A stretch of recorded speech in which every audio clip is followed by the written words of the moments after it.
گرہن لگنے پر کرنے کے کام کیا ہے؟ ذکر، دعا اور استغفار کی طرف لپکنا، کثرت سے استغفار کرنا، تسبیح، تحمید اور تہلیل کہنا، عذاب قبر سے پناہ مانگنا۔ آپ نے جب طویل قیام کیا تو فراغت کے بعد جو کچھ اللہ نے چاہا اسے بیان کیا اور پھر لوگوں کو حکم دیا کہ وہ عذاب قبر سے پناہ مانگے۔ صدقہ کرنا، سنن نبی داؤد کی روایت میں آتا ہے کہ جب تم یہ کیفیت دیکھو تو دعا کیا کرو، تکبیر بیان کرو اور صدقہ کیا کرو۔ غلام آزاد کرنا، اسماء رضی اللہ عنہ کہتی ہیں کہ نبی صلی اللہ علیہ وسلم نماز کسوف کے موقع پر غلام آزاد کرنے کا حکم دیا کرتے تھے۔ تو کسوف کی نماز دن میں ہوگی اور چاند گرہن کی رات میں ہوگی۔ کسوف سورج گرہن کے لیے اور خسوف چاند گرہن کے لیے۔ یہ دونوں اللہ کی نشانیاں ہیں۔ یہ کوئی فن کا وقت نہیں ہوتا بلکہ اللہ کی طرف متوجہ ہونے کا وقت ہوتا ہے۔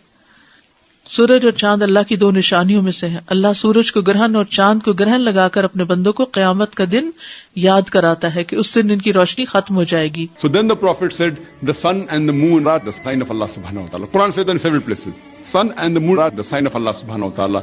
It does not get eclipsed because of some people. So he clarified that the eclipse is a sign of Allah subhanahu wa ta'ala. And regarding there are hadiths that talk that we should offer 2 rakah salah of eclipses there. It's not a fard, it's a sunnah, that when eclipse is there, Muslims offer 2 rakat. And there are hadiths, for example, that we should take care.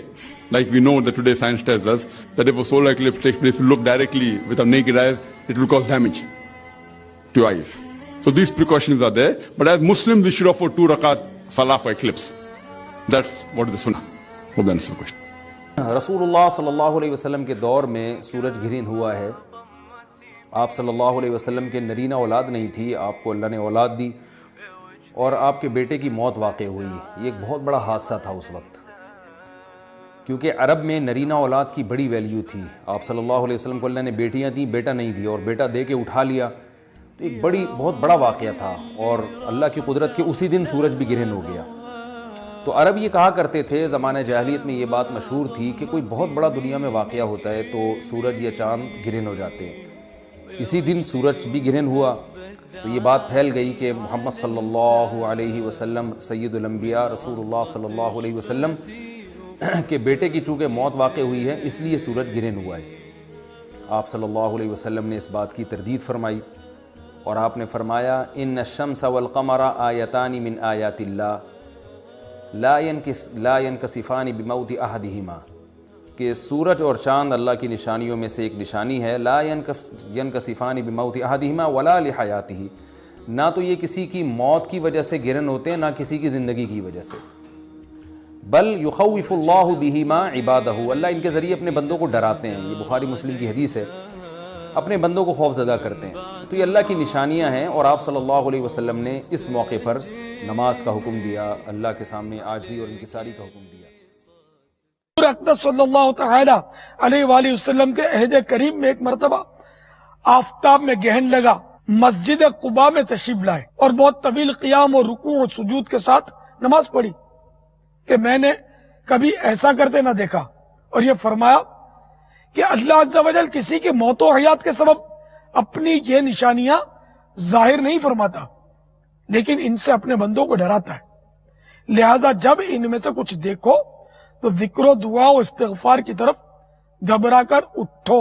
علامہ بدر الدین عینی رحمت اللہ تعالی علیہ اس حدیث پاک کی شرح کرتے ہوئے فرماتے ہیں، اس حدیث مبارکہ میں اس بات کو باطل قرار دیا گیا جو اہل جاہلیت اعتقاد رکھتے تھے کہ ستارے زمین میں مؤثر اثر رکھتے ہیں، اور خطابی علیہ رحمہ فرماتے ہیں کہ اہل جاہلیت یہ اعتقاد رکھتے تھے کہ چاند یا سورج گرہن زمین میں موت یا نقصان کرنے کے موجب ہیں، یعنی اس کا سبب بنتے ہیں۔ تو حضور نبی کریم صلی اللہ تعالی علیہ وآلہ وسلم نے آگاہ فرما دیا کہ ایسا اعتقاد باطل ہے، اور سورج اور چاند اللہ تعالی کی مخلوق اور تسخیر شدہ ہیں، اور ان کے غیر میں ان کا کوئی اثر نہیں، اور نہ اپنے سے کچھ دور کرنے کی قدرت۔ تو معلوم ہوا کہ چاند اور سورج میں کوئی اس طرح کے اثرات نہیں ہیں کہ ان کا گہن لگے تو صاحب وہ حاملہ کو یوں ہو جائے تو فلاں کو یوں ہو جائے